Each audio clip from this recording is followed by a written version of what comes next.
Hey, it's the podcast guy. Sutton United Talk Time on podcast. It's the Sutton Podcast. And there it is! Sutton United at the GM Vauxhall Conference have put out First Division Coventry City, winners of the FA Cup themselves less than 2 years ago. And what a moment to enjoy for the fans of this Surrey side.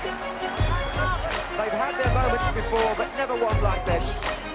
But the whistle goes down. Delight for Sutton United. Sutton United from the National League are through to the last 16 of the FA Cup. No longer English football's perennial non-league club. A 123-year crescendo reaches a new peak for Sutton United, who are promoted to the Football League for the first time. Hello and welcome to another episode of Sutton United Talk Time on podcast. It's the Sutton Podcast in association with Lucky Star Gin. I'm your host Mike, and joining me today we have Mark and George.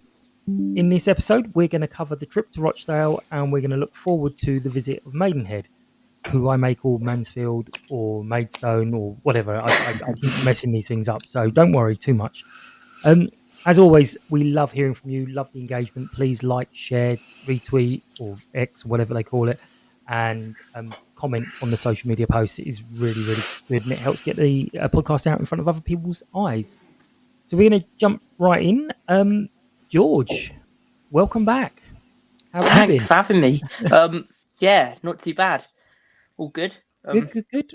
We'll get the clamour on TikTok again to have you back in. Well, I think it was get George on or we riot is what I think I heard last time. That was my brother's mates. And Mark, it's been a few days. How have you been? 2 weeks. Yeah. Quite a lot of beer was consumed in Rochdale and its environs yesterday and the day before. So I've been in sort of recovery mode today. Perfect. Well, I won't talk too loud, hopefully. So I sent you the knowing me, knowing you question. Mark, you had a problem with your email, so you saw it about 2.5 minutes ago.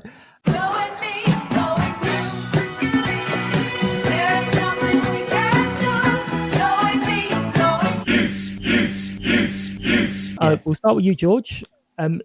This probably would have been more appropriate for last week's one, actually, but how do you think the club's history influences the current identity?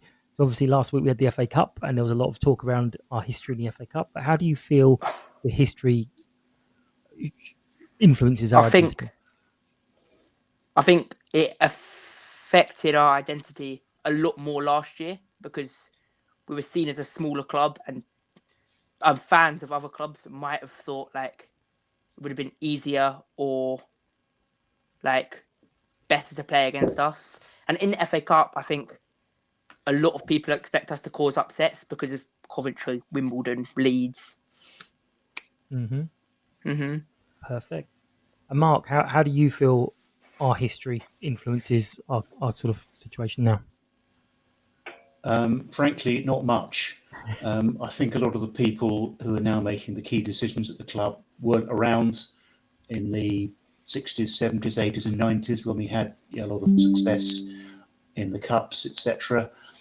I just didn't quite sense there was the build up to this game that there might have been 10, 20 years ago.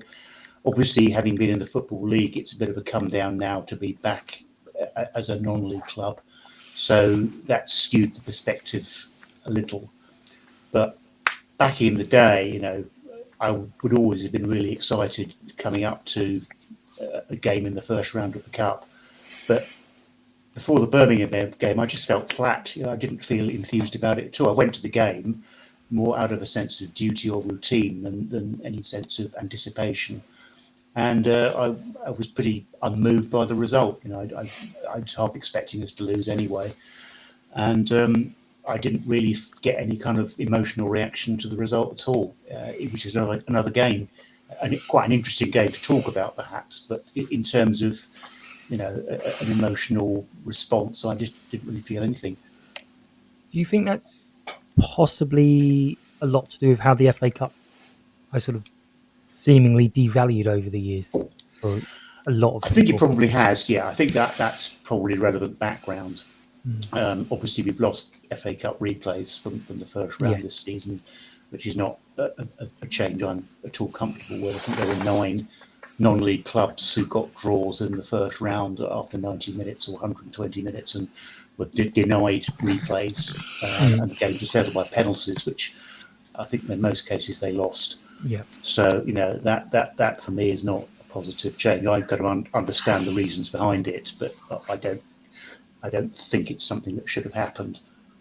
No, they're never going to listen to me. My suggestion on that should be the two clubs should agree, and if one club wants a replay and the other one wants a draw, you say to the club that wants a draw, okay, then your choice is either you agree to a replay or you've got to win in 90 minutes. Because if it's a draw, the other team go through and you go out, and then that'll give them the option to say, okay, we don't want to replay, so they then have to win the match in regular time. Yeah. But as I say, I don't think they're going to ever listen to me on things like this, but we'll see.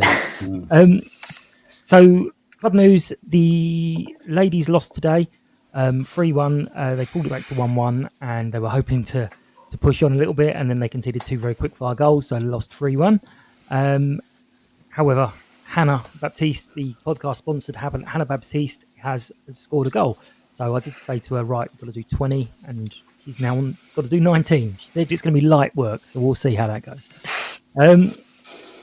On to the match. So the lineups. Mark, we'll start with you. We had Edwin back. We had Harris back in the team. What was your thoughts on the lineups, and what was your sort of expectations of this match? Because I think they were 6th when we started, and we were 12th, I think. But what were your thoughts on the match, the lineup, and the expectations? Well, apart from Bargy starting, I think it was his first match for us. I think he'd been on the subs bench before, but not actually come on. So he started at fullback.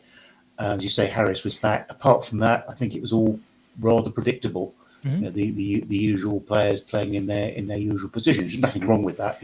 We need a bit of continuity sometimes. So that's not a criticism, but I don't think there are many surprises in the starting 11. In terms of expectations, our record against the sides near the top of the table this season is not very good.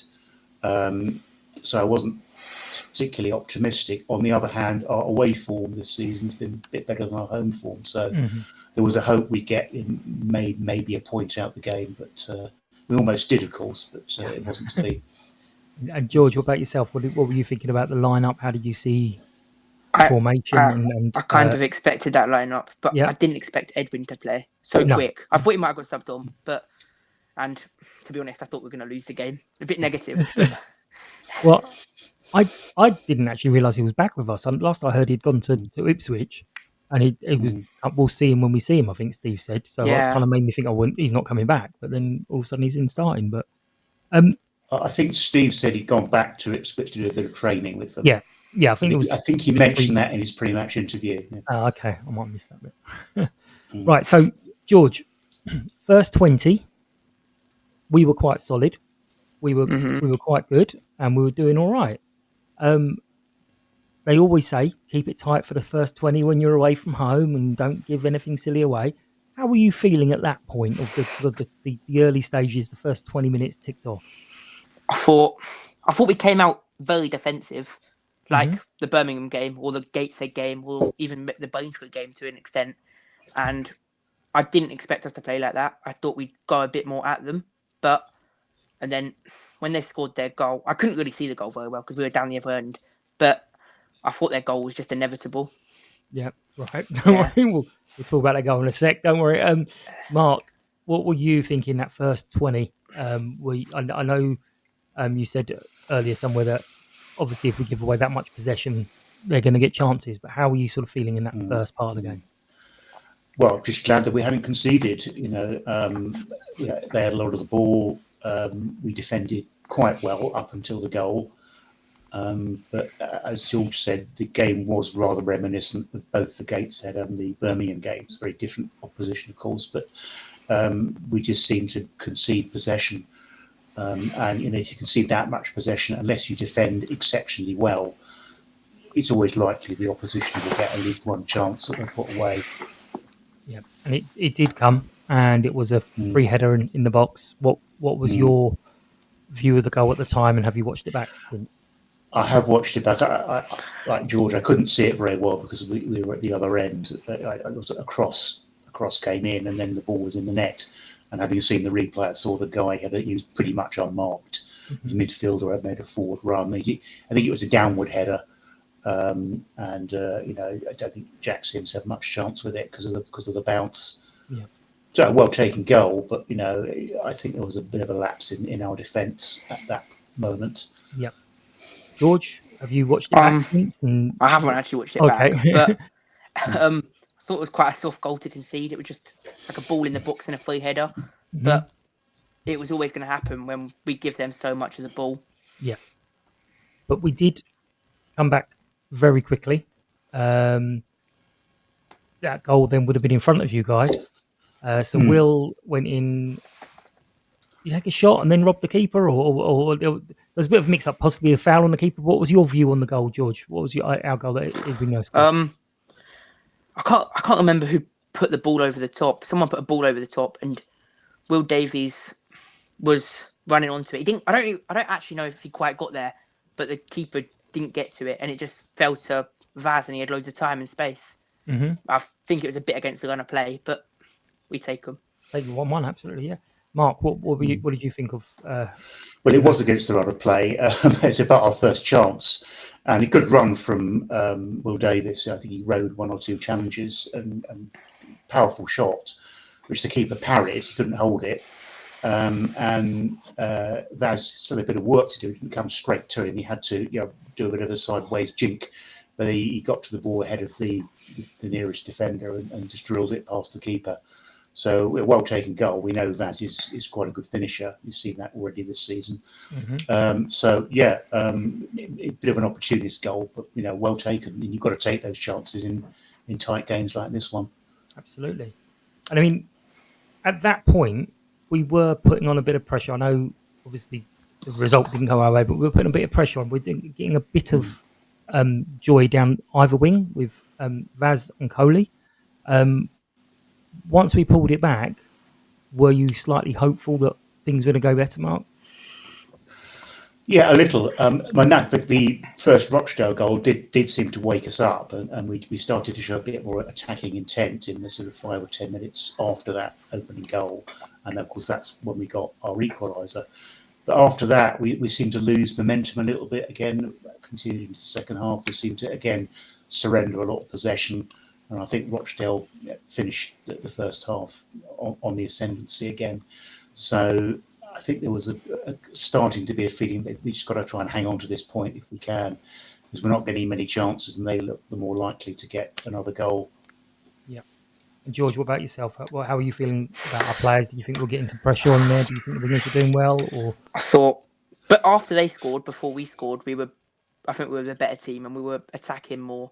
But then after we scored, it just looked like we went back to how we were playing before Rochdale scored. Like we were giving the ball away too easily, just defending.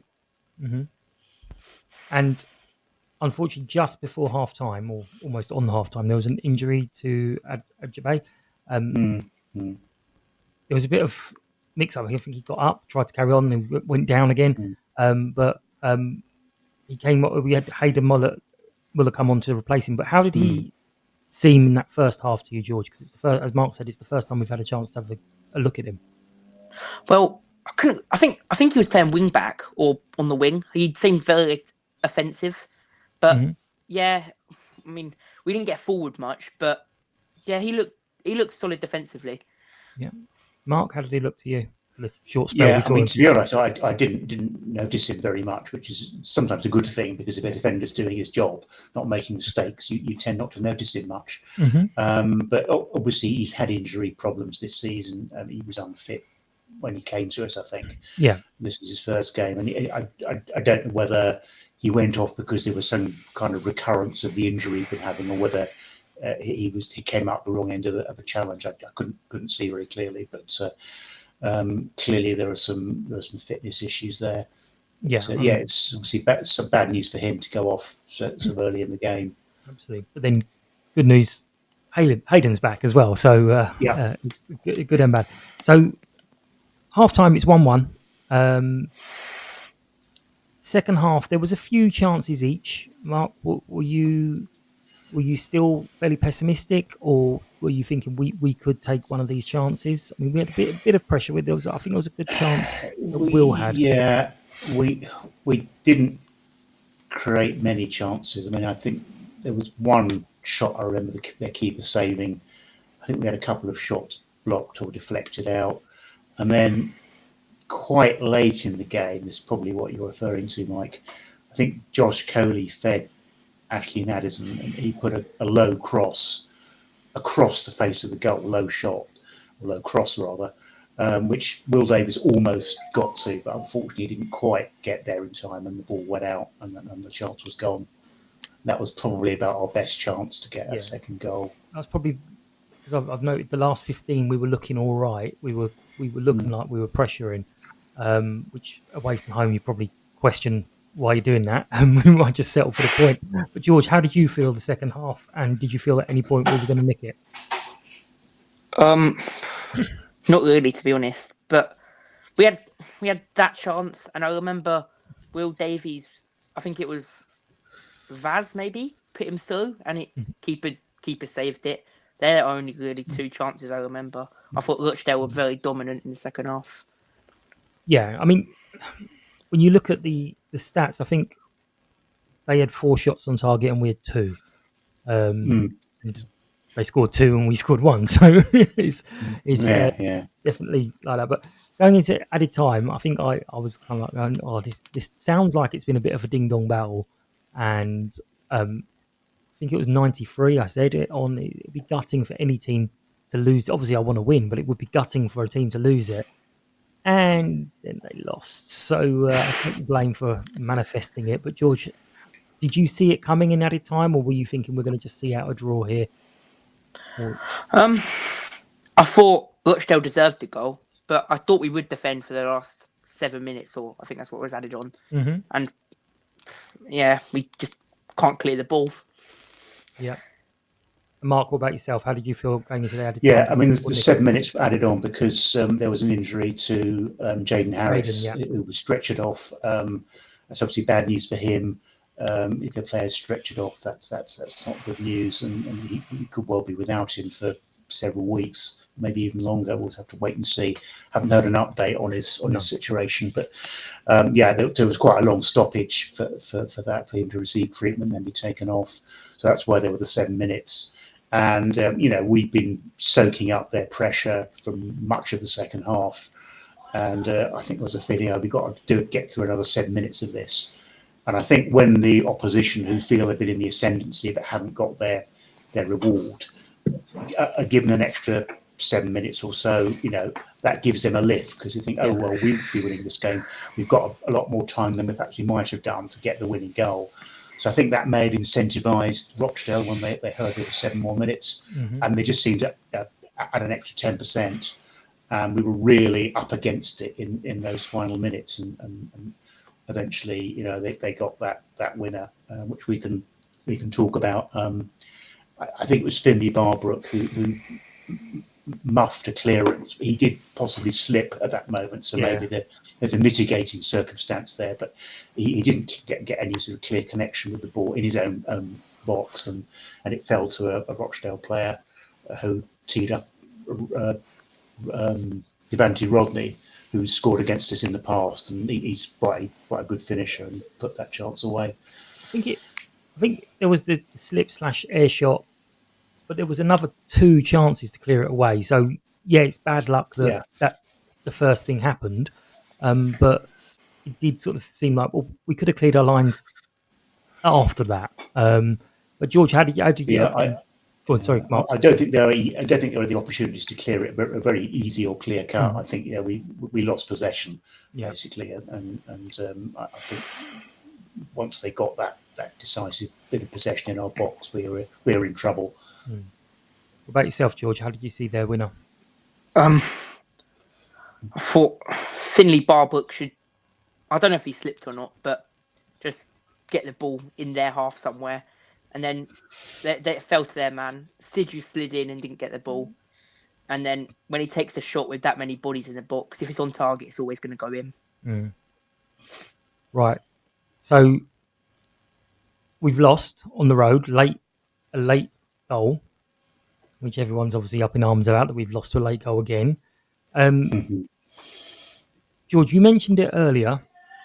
The defensive setup has been a change fairly recently, and Steve kind of was earlier in the season saying we're playing a very open, expansive football. We're going to concede goals. We're going to score goals. Do you think this new style, where we're slightly more defensive, is working? Not working? Will it work? What's the situation for you? Well, it's hard to say because we're not winning any more games now than we were when we were playing attacking, flowing football. But it feels like when, especially, I get it when we're playing Birmingham because they're a better team than us. But when we're playing teams in our league like this, it feels like we're setting up to lose. Like, because if you're letting them have that many chances, the quality of football in this league, they're usually going to take one unless we defend very well. And we don't get many chances to score if they do take that chance.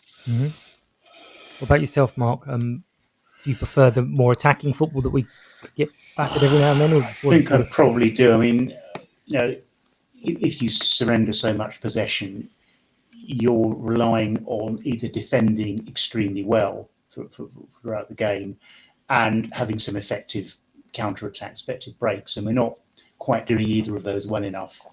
We're defending pretty well, but not well enough to keep clean sheets. And when we break forward, our counter-attacks are not quite good enough, not precise enough, not fast enough. So it doesn't seem to be working. So it remains to be seen whether Steve will persevere with this sort of approach. But, we've now lost 4 out of our last 5 league games. Yeah. So, and obviously the first 2 of those were high-scoring games, the 4-3 defeat at Hartlepool, the 3-1 home defeat to Oldham. And it's since that Oldham game, I think, that this change seems to have come in. I mean, I wonder if a little bit of he's saying, right, you prove you can defend, you prove you can be disciplined, you've got to do the 2 together now.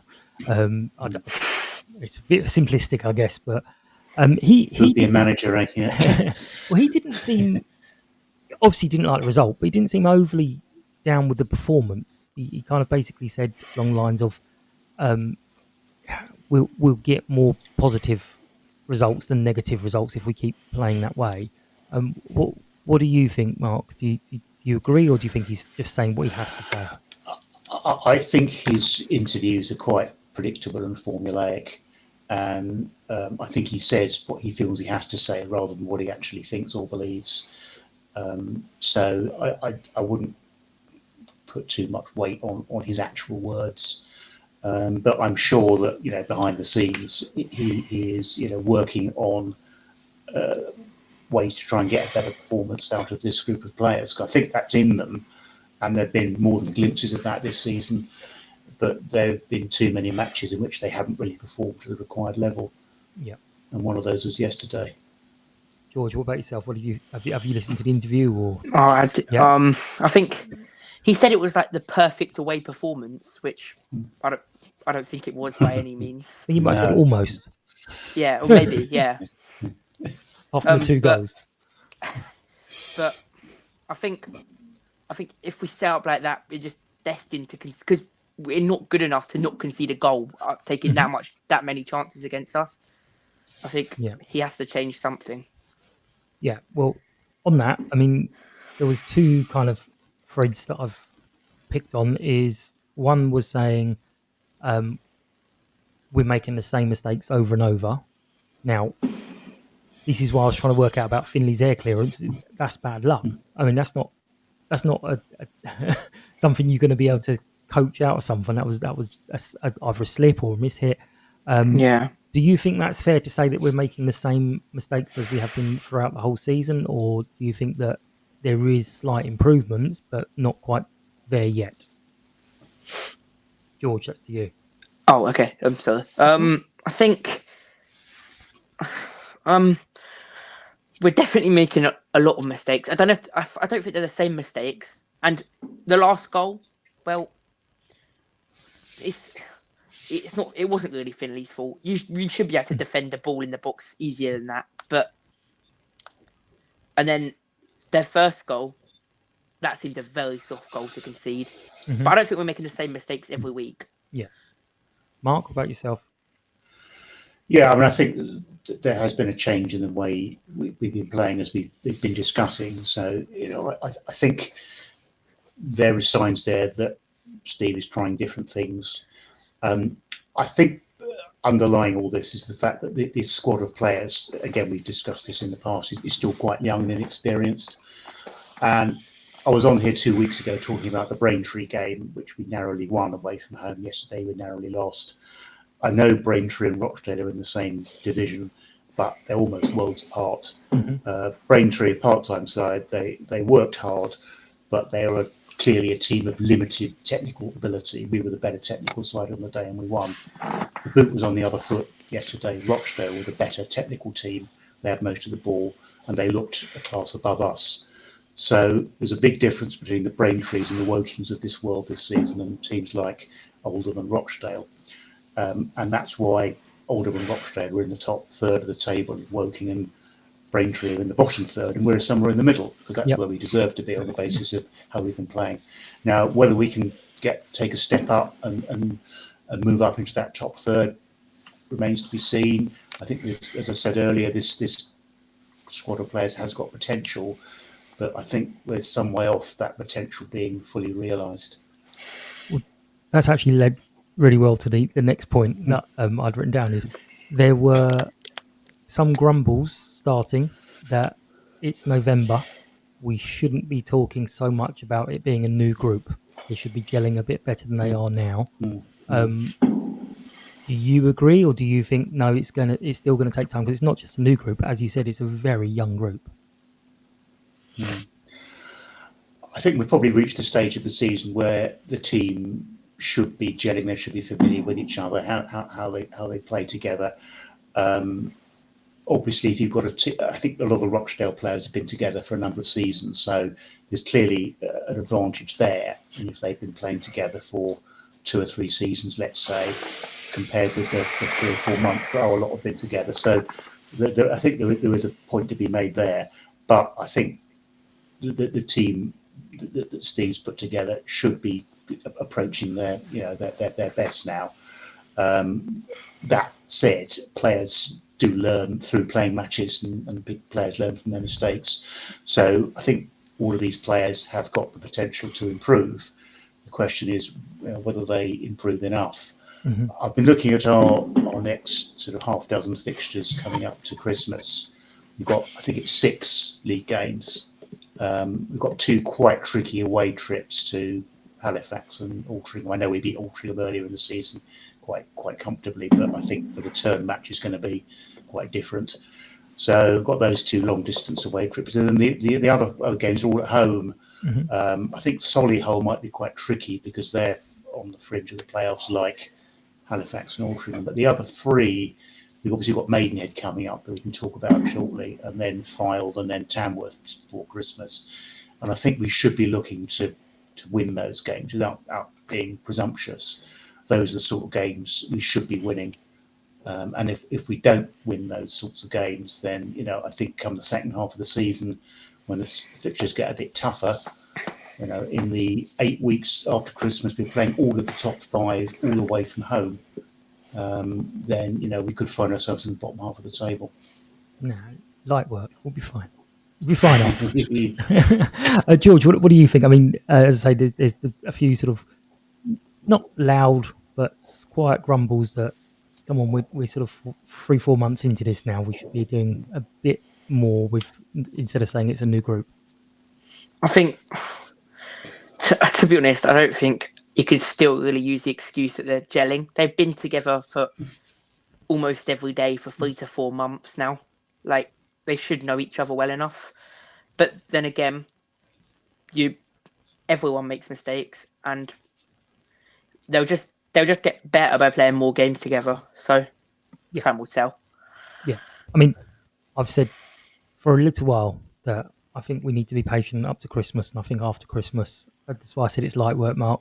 I think think there's going to be a switch and we're going to go on a great run. Whether we'll be too far away to do anything with it at that point, I don't know. But I hope it doesn't come back to bite me. Don't record these things. Right, we're going to move on from this game any second. But first of all, we will be having the good, the bad, and the funny.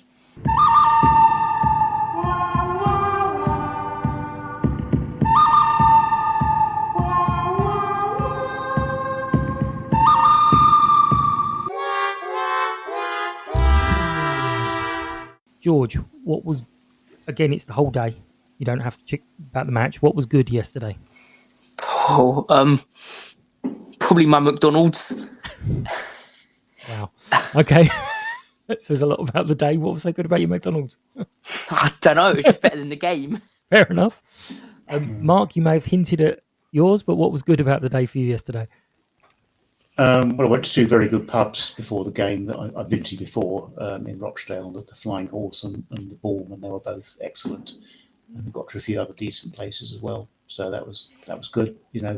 A good day's drinking, rather ruined by a rather poor game of football in the middle, which we've said many times in the past. Been the way before, yeah. So what was bad for you yesterday?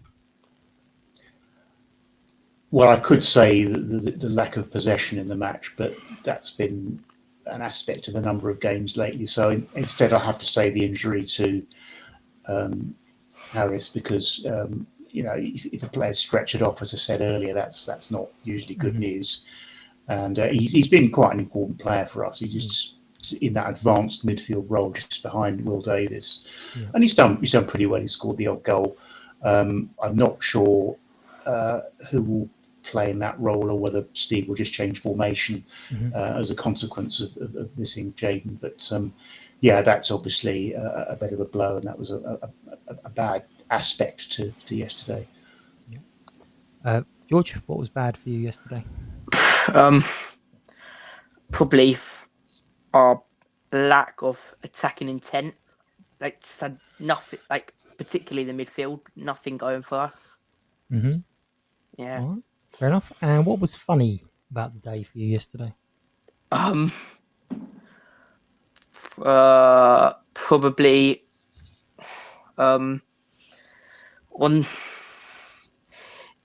when we got to the service station on the way back, as we were leaving, the team coach just pulled up, and some of our fans at the back were complaining. It was quite funny. Don't say what they said. Leave out the naughty words. Mark, what was funny for you yesterday? Well, there weren't too many light moments yesterday, but I'm going to come back to the pubs. Some of us went to a new-ish micro pub in Rochdale town centre called Our Gracies, which is named in honour of Gracie Fields, who of course came from Rochdale, and there were pictures of Gracie Fields around the bar. And like many of these microbus, it has a unisex toilet that's used. And in a lot of blues, there's a sign up on the wall saying, "Now please wash your hands." And there was a big sign on the wall of this unisex toilet, just said, "Wash your hands, you filthy animal." Which was about the funniest thing I came across that day. Fair enough. Didn't think it was particularly in channeling Gracie Fields. No, but which is quite slightly more amusing than it might otherwise should have been a picture next to it. Yeah. Right, so we football, we move on. We always move on. It's one of the themes of Johnny's book, Match Fit. If you haven't read it yet, is there's always another match, another season, something to move on. So we do have Maidenhead coming to visit us, and I did catch up with one of their fans earlier, and you guys are going to have to listen to hear it, but I'm going to slot the interview in here. Okay, we are now being joined by Steve for the Free Q preview, where we get insights onto our upcoming match. And Steve is a supporter of Maidenhead, and we are going to find out all about him. So Steve, can you tell us a bit about your history and why you started supporting, and a bit about just yourself, really? Yeah, so I grew up very near to the ground, could see the floodlights out my bedroom window. Went to my first match at York Road in 1979, but really started going week in, week out from the sort of early 90s, and have then been going home and away ever since then, really. So well over 30 years now, and then done lots of stuff at the club. Edited the programme for 10 years. So I've written for the Sutton United programme before. Have you? Very good. Yeah. And then did lots of other bits, like when something called Twitter started and the websites appeared or things like that. I did the PA for 8 years. And then I was asked to become a director of the club in 2007, and I'm a trustee of the community section and the ground itself, which is, many people know, it's one of the oldest football grounds in the world, and is held in trust rather than owned by the club. So so quite heavily involved over a long time period.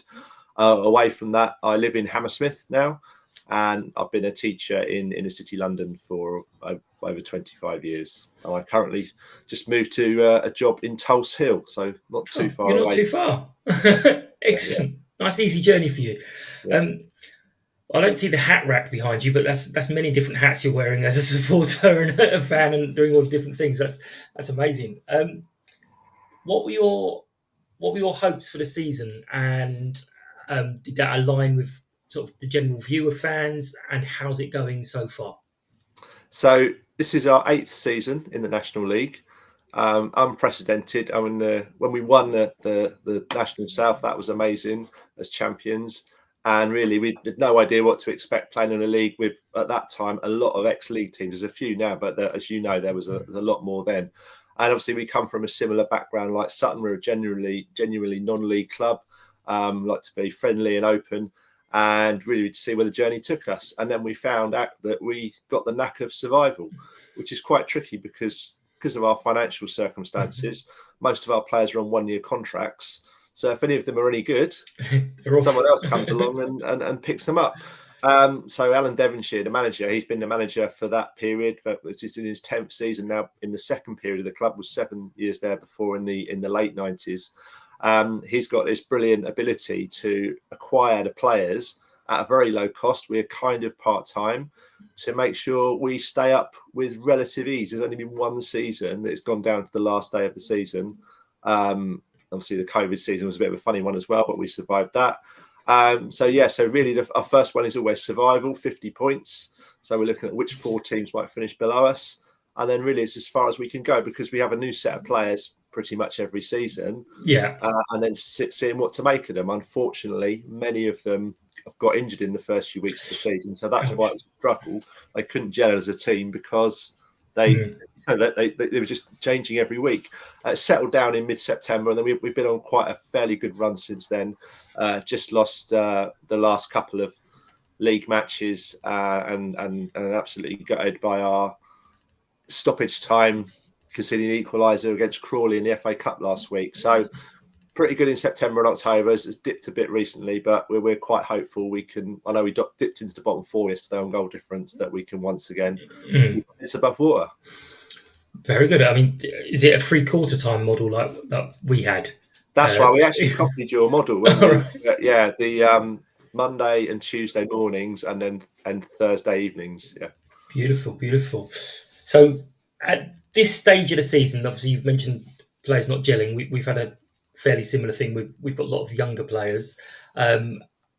What do you see as your main sort of strengths and weaknesses, and who is it that kind of gets everyone up, and who should we be looking out for?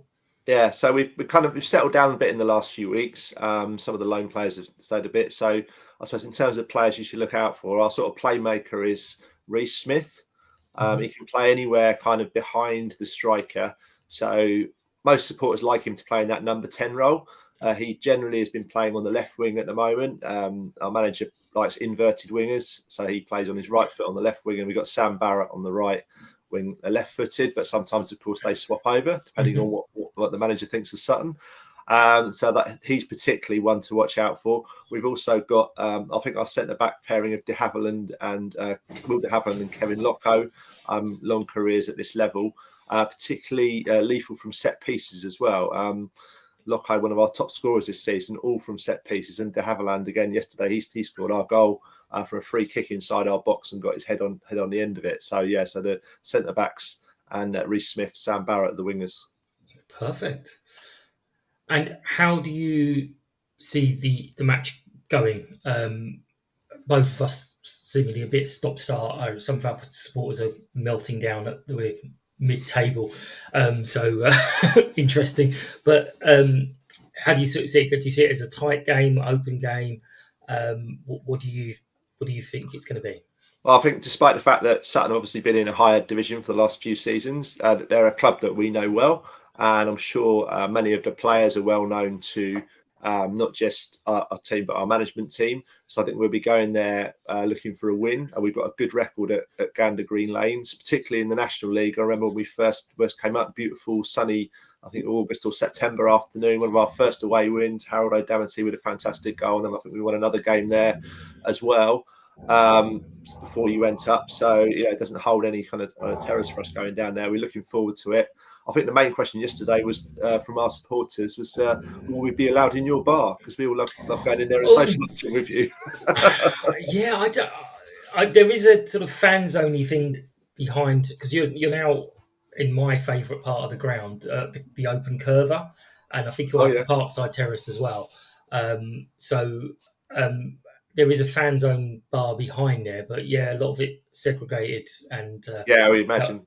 That was one of the big disappointments going up. It was like, oh, everything. You don't get to even look at another supporter now. But yeah, it is great. But I'm fairly confident that if we just finish the match and wander around to the bar, no one's going to come. No, you can't come in here. But here's the big question. This is going to be the headline for the programme, as you know, as the editor, former editor. What's the score? What's your prediction of the score? I'll go 2-1 Maidenhead. 2-1 Maidenhead. Excellent. Lovely. Well, thank you very much, Steve. Good luck for most of the season, obviously, with the caveat of our own games. And look forward to seeing you on your short trip on Saturday. Will do. See you then. Take care. Thank you. So there were a few things in there. One that I quite liked is they copied our 3/4 time model. They basically said that they're sort of trying to fit into the full-time league. They can't do it. They haven't got the money, so they basically used our model as a sort of a thing to copy. So that's quite flattering. But they have struggled. They have just dropped into the bottom four after quite a heavy defeat to Forest Green, and he described Forest Green as the best team they've seen this season. Mark, what do you think about the match? I mean, you hinted at it earlier. You think that we should be aiming to beat them and win these games. But what do you think about the match, and how do you see it going? Are we going to be cagey, or are we going to go for it? It has to be said that Maidenhead have got quite a good record against Sutton, including at our ground. We've lost quite a few times to them. So they've been a little bit of a bogey side, although we did do the double over with them in our promotion season, 2021. So that has to be mentioned as well. It's a little bit hard to be too bullish about this game, but I think Steve will be looking at where we are in the table, where they are, probably looking at highlights of their last couple of games, and he'll be thinking this is a game we ought to win. We've only won two games, haven't we, at home this season? But I think this ought to be the third. It might be quite cagey. I suspect it'll be a more open game, perhaps a bit more like the Braintree game than the one yesterday and the one against Gateshead. I think we'll be a bit less defensive, a bit more of the ball get forward a bit more, and I think that's what will be expected. I'm cautiously optimistic that we'll get a win. I don't think it'll be a thumping, but won by maybe 1 or 2 goals. That's what I would be expecting from this next match. Okay, well, I did look up some stats. I haven't actually had a chance to verify them, so this may not be true at all.